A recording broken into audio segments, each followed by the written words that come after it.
Hello. Suppose I should get my trousers off. Oh wait, no, that's the wrong video. That's the wrong channel. Shh. I'm on the wrong hub. Wanted to talk a few positive, philosophical messages for you and break the fourth wall a bit, and I hope this helps a bit.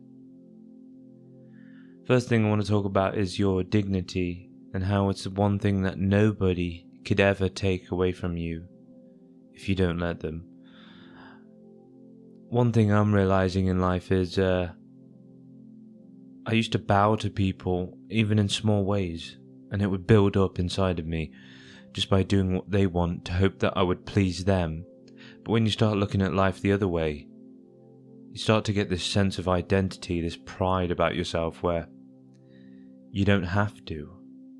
It even comes down to family members trying to exploit you, saying that you're part of this family and they don't understand you. And it doesn't mean you have to rebel and be a cunt. It just means when everything else, if you're living in a hell and everything is stripped from you, you still have dignity if you don't give it up. You can die with it. You can die for it. It's the only thing worth dying for, I think. So, yeah, just remember that you have dignity. Another thing I want to talk about is your desires are your identity. So, I realized I got into music and audio making, and I've always been into women. And then I got very horny after puberty. And after all that, it all comes together to paint my life in this picture where now I do audio pornography for my career. And it's kind of crazy how it all added up. There was no alternate universe. I couldn't not have done this. I went through the path that built me into this. If I didn't play music, then I wouldn't have had the audio inclination. I'm not saying it takes a lot of audio work. I'm just saying it's part of the puzzle. Now, everything you have, if you feel like you have a useless skill or you've wasted a lot of time in your life, don't worry. I did too. And it will all lead to something. As long as you start channeling it a bit in a more productive way. And it doesn't mean you have to try hard in everything you do and blah blah blah. I just mean, let's say you're a Roblox god, you're a Minecraft genius, you're a Fortnite wizard. See, I had a gaming addiction for a lot of my life, I still do. But eventually you'll learn something from being addicted.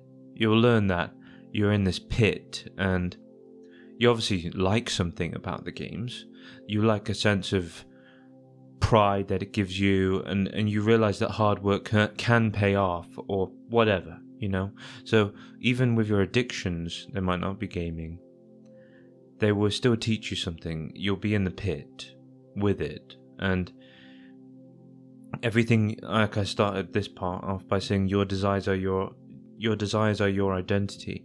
I think that the more you just let yourself be who you are, enjoy the things that you enjoy, you'll flourish into this thing where it's just like, yeah, now I can be myself. And yeah, that's how I came to work here.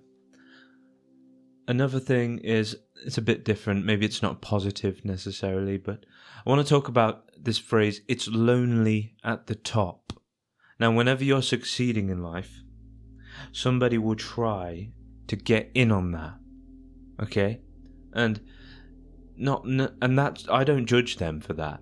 I do that. We all do it, and we don't even know.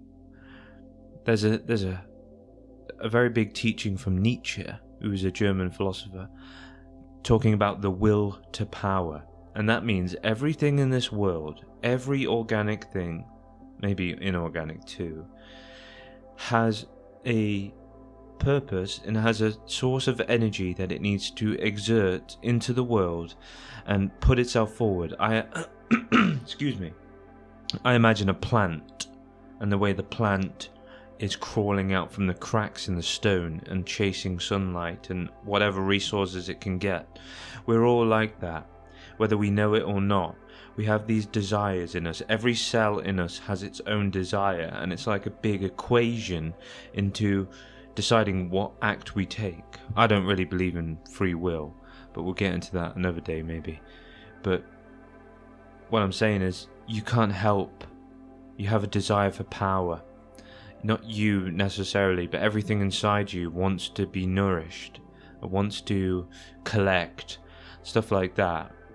So, when you're at the top of something, and I don't mean necessarily financial or whatever, when you're successful, people will gravitate towards you and they'll try and take it. They'll try and collect that resource from you. So whatever you have, you need to recognize it. And it starts with honest conversations about yourself, I believe. So be honest about yourself and say what you really are and what's good about you. And it could be, I think a lot of people in today's world have really good social skills. It's one of the things I'm not very good at. In some ways, actually, if I'm honest. But anyway, you have a lot of social skills in a certain way, and you can lean into them. And people will try and grab them and, gravitate around you because they see you as a charismatic person. They'll try and take from you, and it's not even their fault. It's just what happens. Get rid of the idea that anything you do is good or bad. It's easy to say that we don't do bad things because we do all have this narcissistic intention inside of us where we're like, yeah, well, I don't really do bad things. Sometimes I think about a lot, though, the idea that I make porn and whether porn is healthy for humanity. And there's a lot of pros and cons, if we're being honest, right? And obviously it's a certain type of porn, blah, blah, blah. But we have to be honest too and say whether we're being good or bad. And I would say, get rid of it. It doesn't matter. Don't do things because we're good or bad. We do things because there are people there. We're claiming power, like I said, and you don't even know it. You're not even conscious. But it's so obvious to me that people just do what they need to do to be successful. Take this example for one. There's a lot of virtue signaling in the West about rights and liberalism, and I remember a streamer for a video game who was quite pro, not necessarily pro, but he'd made posts in the past about human rights and LGBT. And then there's a whole debate that arose when Saudi Arabia, their government, wants to give the West money. They've been doing it for years in football. It's called sports washing, and it's when the government actually puts money in an insane amount, so you will basically forget their crimes against humanity. And Saudi Arabia have a lot of crimes against humanity. They execute journalists and gay people, for example. Now, I wouldn't even say, if we were going off the good or bad thing, I wouldn't even say it's bad to do that. That's their prerogative, okay? And I would say it's bad personally, but I can't say objectively. You can't pretend that you're not a hypocrite, though. And that's the thing we try and value the most, is hypocrisy, because it leads to logical fallacies, and then we just all become dumb, and then that leads to the same thing, that we're all fighting for our own group, because there's no reason to fight for truth anymore. There's no reason to fight for justice, because there is none. So anyway, what I'm saying is, everybody acts in their own self-interest, you included, whether you mean to or not. I think a lot about one of the most famous philosophical quotes ever by René Descartes is, I think, therefore I am.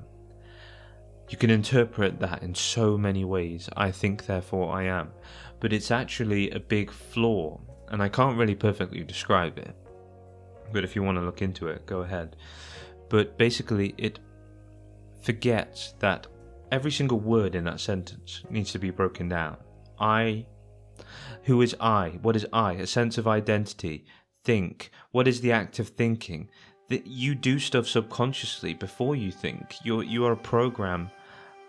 So, you see what I'm saying? There's a lot of downloading you can do on your own mind. And you'll come to realize that every decision you've ever made, just like my career, how I got to have, I'm so proud of my job, I love it, and I'm more proud, and I'll never give up, speaking of dignity, I would never give up my freedom, which I have gained from my job. I would never throw it away because it's who I am. So all of this is kind of connected in a way, and I don't know how, maybe you can untangle that for me, but we all just do what's best for us. We're all selfish, and it's the sooner we admit that, the better, I think. Because we don't have to pretend anymore that we're good or bad people. It's much nicer, honestly. It's much more friendly. And this is what is great, is when I don't have a study in my pocket or anything, but I'm pretty sure that the best kind of deals in the world, both people are happy with, right? If you're both happy. So that's what we need to do. We exist in a social world where I get what you want and you get what I want and you get what you want. And that's the deal we need to make with each other. We need to be more honest about it, rather than just being like, oh, this is the right thing to do. There is no right thing to do. Right for who? See what I'm saying? Anyway, that's enough from me. Think about what I said. You think about what I said and you do your homework. But obviously, the most important thing I would say is love what you do, because you will become it eventually. Bye bye.